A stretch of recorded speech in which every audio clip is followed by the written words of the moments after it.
حبيبي محمد يا حبيبي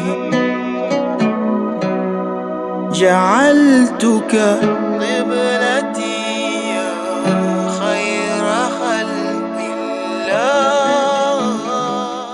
أعوذ بالله من الشيطان الرجيم. بسم الله الرحمن الرحيم. وصلى اللهم على سيدنا محمد وعلى آله الطيبين الطاهرين.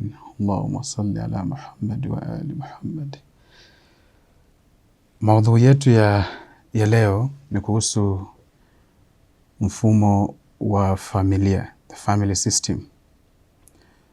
Na kwenye mfumo wa familia ni maudhui mapana, lakini tutachukua baadhi ya vipengele ambavyo tutakuwa tunaongea kwenye msururo wetu wa vipindi ili tuweze kujua kwamba je, mifumo ambayo tunaiona ya kifamilia ipo inalingana na vile dini inataka au haiendi vile dini inavyotaka. Na kizungumza dini, nazungumza dini kiujumla. Tutaeleza je, mfumo ni nini na familia ni nini, na tukiweka haya maneno mawili pamoja yanakuja mfumo wa kifamilia.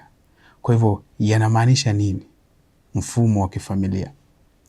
Baada ya hapo tutakuja kuona mifumo ambayo ipo, mifumo mikuu ambayo ipo, kwa sababu tukiangalia kwenye mifumo ambayo tunaona ya kifamilia ipo nyingi sana, na tumechagua mitatu.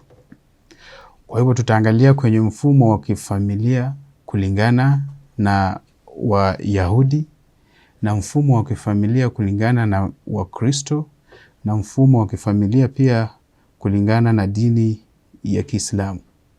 Na kwa kila hizi sehemu tatu, hii mifumo mitatu ya kifamilia, tutakuwa tunafuata vitabu ambavyo wanafuata hao. Kwa mfano, Mayahudi ni wale ambao wapo chini ya sheria za Nabii Musa, na Wakristo wapo chini ya sheria za Nabii Isa, na sisi Waislamu tupo chini ya sheria za Nabii Muhammad. Kwa hivyo kwenye maelezo yetu tutakuwa tunajaribu kugusa baadhi ya sehemu ambazo wanazitumia wao. Kwa mfano, Wakristo wanatumia sehemu gani kutoa sheria zao, au Mayahudi wanatumia sehemu gani kutoa sheria zao ambazo wanafuata. Na je, tukiangalia kwenye mujtama, kwa mfano saa hizi wa Kikristo au wa Kiyahudi, je, bado wanafuata hizo sheria au hawafuati hizo sheria? Na mwisho tutakuja kuona mfumo wa kifamilia katika sheria za Kiislamu. Kwa hivyo kwa haraka tu kwenye, kwa mfano, mfumo wa kisheria kwenye sheria za Kiwayahudi, tutakuja kuona miongoni mwa vipengele wanachukua vipi mfumo wa kifamilia. Kabla ya hapo tutakuja kuona kwamba tunaongea kuhusu mfumo wa kifamilia. Kabla ya kuongea kuhusu mfumo wa kifamilia, nini kinatengeneza familia? Kwa mfano, kabla ya family system, kitu gani kinakuwepo ili ije iwe familia? Na tunaona kwamba familia haiwi familia kama haina watu ambao wameianzisha, vianzilishi vya familia. Na tutakuja kuona kama tunavyoona sisi katika mazingira yetu kwenye dini, lazima kuwe na mtu ambaye anaanzisha familia ambaye ni baba, na lazima kuwe na mtu ambaye wa pili ambaye anaanzisha familia ambaye ni mama. Kwa hivyo familia inaanzishwa na watu wawili. Je, dini ya Kikristo au dini ya Kiyahudi au dini ya Kiislamu inaongea vipi kwa hawa watu wawili? Haya mazingira ya hawa watu wawili kwamba wanaanza familia, je, iweje? Wanaanza familia, je, kuna sheria ambazo inafaa wafuate au hamna sheria? Yoyote anaweza akaamua tu akaanza familia atakavyo. Kwa hivyo ili tuongee kuhusu mfumo wa familia, ili tuelewe mfumo wa familia, lazima tujue hizi dini zimetuwekea masharti gani? Zimetuwekea mfumo gani wa mimi kama mimi ambaye nachukua mojawapo wa hizi dini tatu niweze kuhakikisha kwamba naingia kwenye mfumo ambazo zimewekwa, ambazo ni mfumo aidha wa Kikristo au wa Kiyahudi au mfumo wa Kiislamu. Kwa hivyo tutakuja kuangalia mwanzo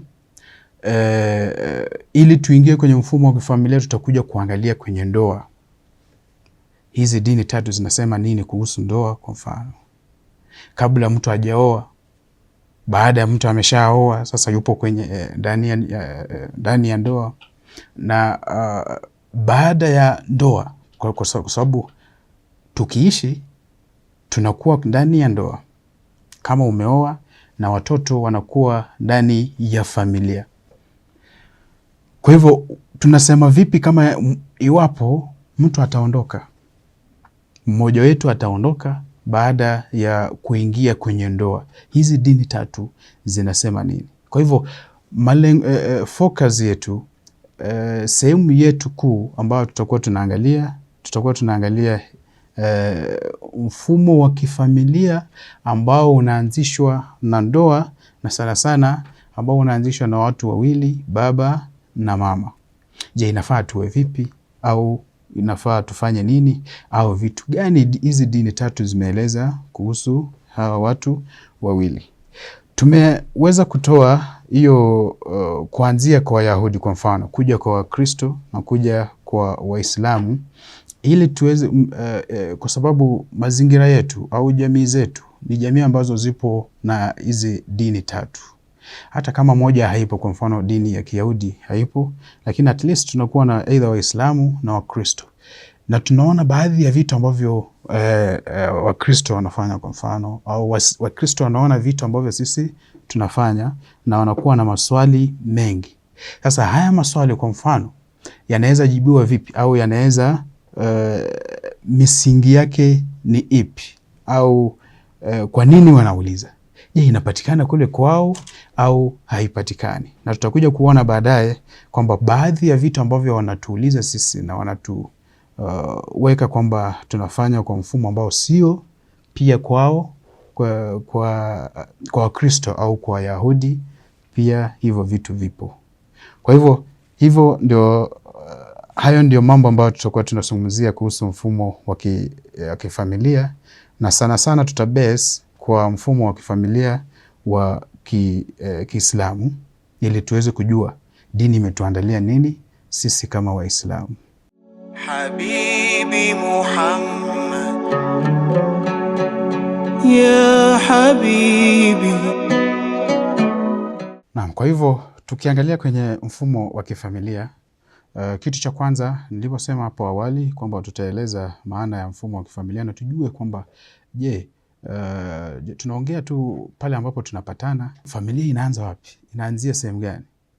Inaanzia pale mume na mke anapopatana tu, kwamba tumepatana na tunaendelea na familia yetu bila kuangalia mazingira au bila kuangalia kule ambako tumetoka.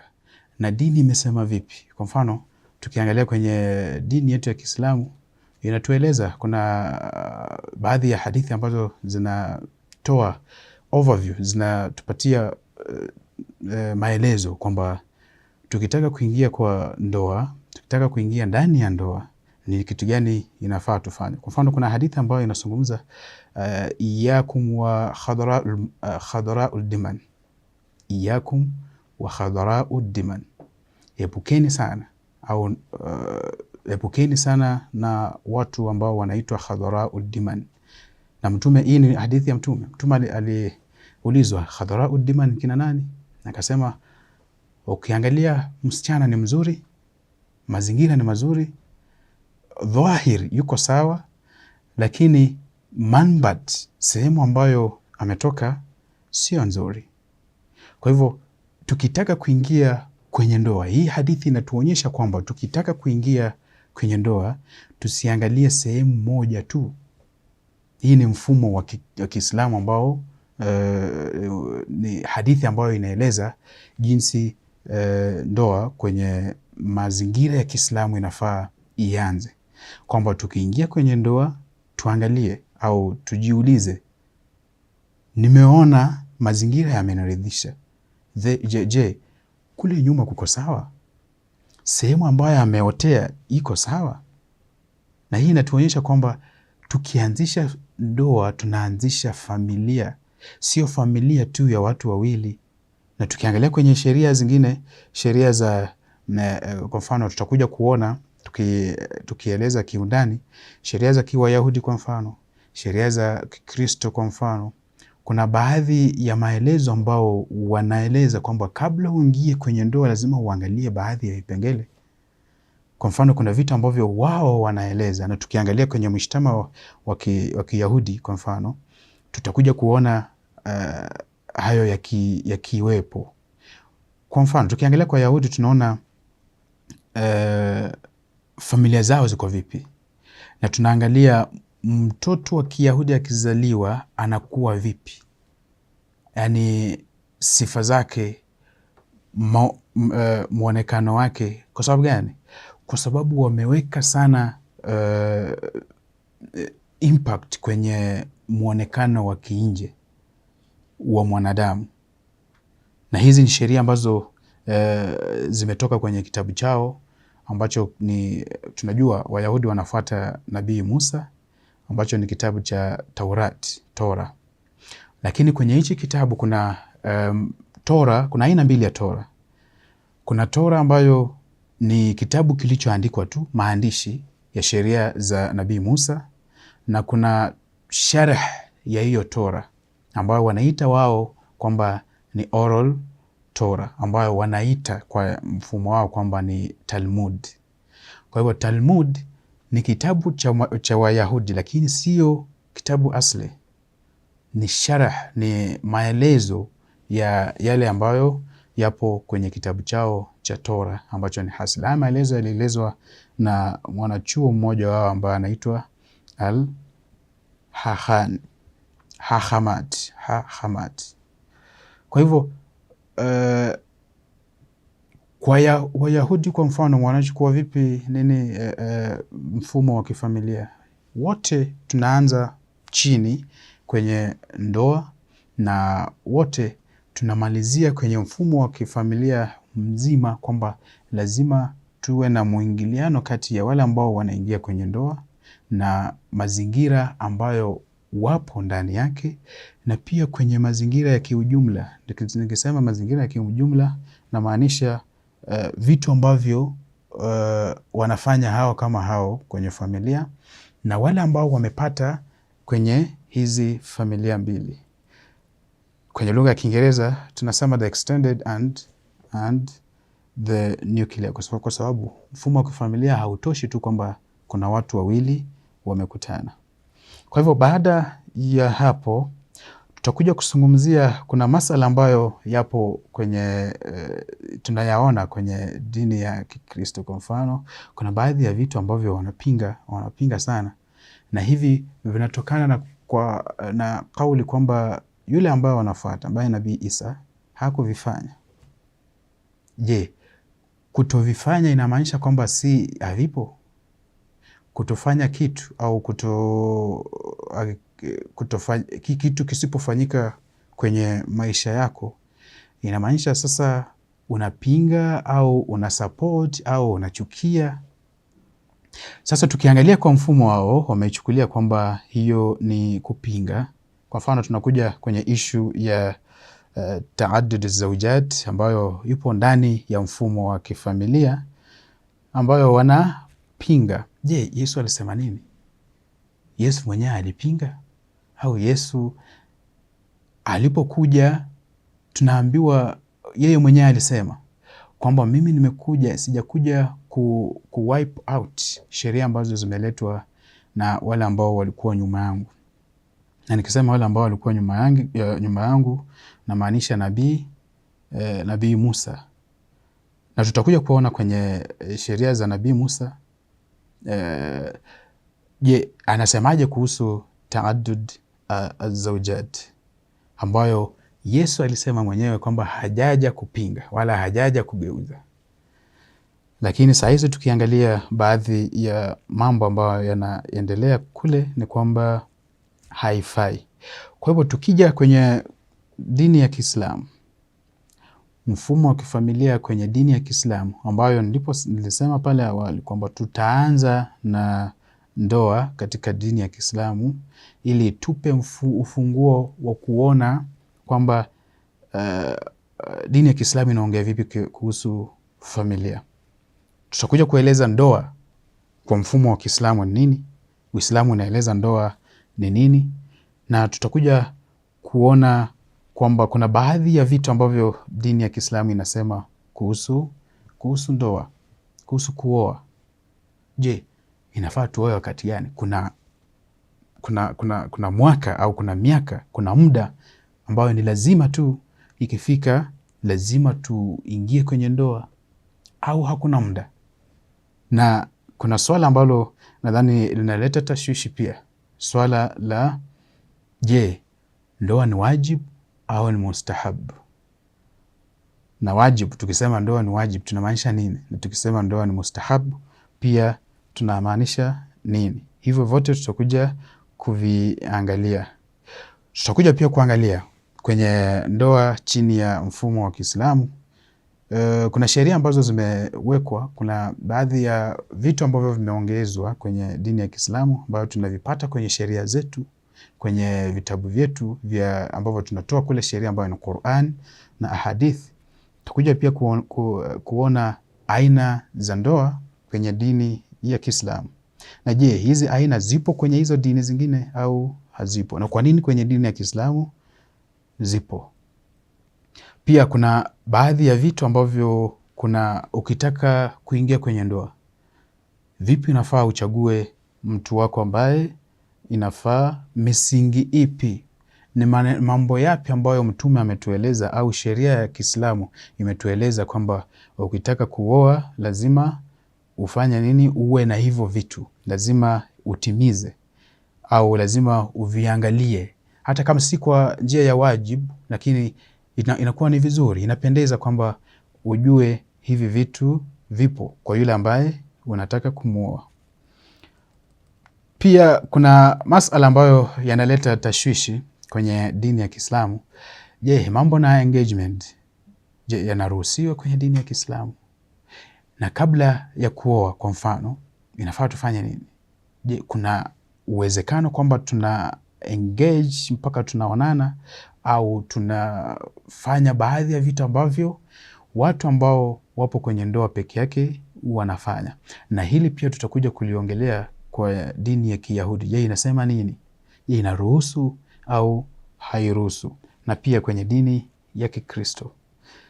Na pia kuna swala ambalo linaulizwa sana na nimeweza mimi mwenyewe kukutana nalo, ambalo ni swala la proposal. Mwanzo kwenye dini ya Kiislamu kuna proposal, kwamba mtu ana propose, nataka nikuoe, na kama ipo ina misingi ipi, inafaa tuifanye vipi? Na je, hii proposal ipo tu kwa mtu mmoja au kila mtu anaweza fanya? Inamaanisha kwamba sisi tunavyoelewa kwamba mwanaume ndiye anaye propose ndoa, ndiye anayeanza. Je, msichana naye anaruhusiwa kuanzisha ndoa au kuanzisha mahusiano, kwamba yeye ndiye anaenda kwa mvulana kumuuliza mkono kwenye ndoa? Je, dini ya Kiislamu inazungumza nini kuhusu hili jambo? Pia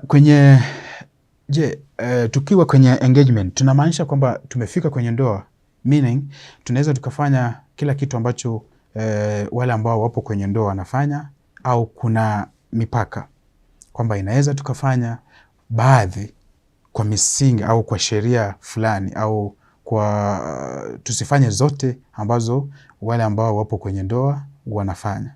Haya yote ni mambo ambayo inafaa tufanye sisi tukiwa kwenye maisha yetu ya kindoa, ambayo ni maisha ya kifamilia. Pia tutakuja kuona conditions, masharti ya ndoa chini ya dini ya Kiislamu, na pia swala la dawari. Na hili nadhani ni swala ambalo lina mijadala mingi sana sana. Kunakuwa na sintofahamu kwamba kwa nini kuna dawari, kwa misingi ipi kuna dawari. Kuna wale wanasema kwamba mimi nalipa dawari yangu kwa ajili ya kubadilishana kama biashara, na kuna wengine wanasema hapana, dawari ni tu kama zawadi ambayo unapatia mke ambaye unataka kumuoa. Je, ipi sawa? Na sisi inafaa tufuate ipi? Pia tutakuja kuingia kwenye masala ya kifiki ambayo ni masala ya wanawake ambayo haifai kuoa, na pia swala zima la polygamy. Kwa nini? Kuna baadhi ya aya ambazo zinaongea kuhusu polygamy chini ya dini ya Kiislamu, ambazo tukiziangalia au tukizieleza, tukijaribu kuingia ndani, ni kama zinaleta upungufu fulani, ni kama hazikubali. Na kuna baadhi ya watu ambao wametumia hizo aya na mambo mengi ambayo yapo chini yanaweza katokea katika ndoa ya mtaala, wanapinga kwamba hii haiwezekani. Hasa tutakuja kuona, je, ni ukweli hizi aya ambazo zipo kwenye Qur'ani ambazo zinaongea kuhusu, kwa mfano kuna aya ya kuleta uadilifu, kwamba mkiweza kufanya uadilifu basi waene zaidi. Na kuna aya nyingine Mwenyezi Mungu anasema kwamba na hamtoweza kufanya uadilifu. Kwa hivyo, je, hii aya inamaanisha nini? Inamaanisha kwamba ndoa ya mtaala basi haipo au ipo? Kwa sababu kuna baadhi ya watu ambao wanatumia hiyo kueleza kwamba Qur'ani yenyewe inapinga swala zima la hii ndoa. Tutakuja kutaja zile nukta ambazo wametumia kupinga, na tutakuja kuzijibu zote inshallah. Na pia tutakuja kuongea kuhusu kwa nini kiujumla kwamba Qur'ani imeongea kuhusu hii ndoa ya polygamy. Je, kuna justifications gani ambazo zipo ambazo tunaweza tukazipata kwenye Qur'an au hadithi kuthibitisha kwamba kuna haja ya kuwepo kwa hii ndoa? Na kuwepo na haja imaanishi sasa inakuwa wajibu. Kuna tofauti ya kuwa na haja na kitu kuwa wajibu. Pia kuna regulations ambazo inafaa tuzifuate, alafu utakuja kuongea kuhusu marital rights ambazo ni za mwanaume na za mwanamke. Kwa hivyo hizi zote ambazo tumezitaja hapa ni kwa ajili ya kuweza kuleta bayana ya zile za juu ambazo tumeongea kuhusu. Kwa mfano, mfumo wa Kikristo, mfumo wa Kiyahudi wameongea nini kuhusu hizi? Ndio, mfumo wa Kiislamu nao umeongea nini na umeegemea wapi kulingana na sheria au kulingana na proofs ambazo tutaweza kuzitoa. Kwa hivyo kupitia kwa maelezo, na nilisema pale awali kwamba tutaenda ndani kidogo kwenye maelezo ya dini ya Kiislamu ili tuweze kubainisha, kuweka bayana baadhi ya vitu ambavyo kwenye jamii au kwenye sehemu ambazo tunaishi wameweza kuzichukua kama changamoto ambazo zinapatikana katika dini ya Kiislamu. Wengine wakisema kwamba dini ya Kiislamu imekuja na vitu vipya ambavyo havitakuwepo. Je, kweli ni mpya au ni vitu ambavyo vilikuwepo kwenye dini ambazo zilikuwepo lakini zikaja kubadilishwa? Kwa hivyo tunawaombeni kwamba muwe na sisi, muungane na sisi kwenye vipindi vyetu ambavyo tutakuwa navyo tukiongea kuhusu mfumo wa kifamilia kwenye dini tatu ambazo tumezitaja: dini ya Kikristo, dini ya Kiislamu na dini ya Kiyahudi. Inshallah tutakuwa pamoja na Mwenyezi Mungu atupe uwezo tuweze kufanikisha hiki kipindi au huu msururo wa maelezo tukiwa pamoja inshallah. Habibi Muhammad ya habibi ja'altuka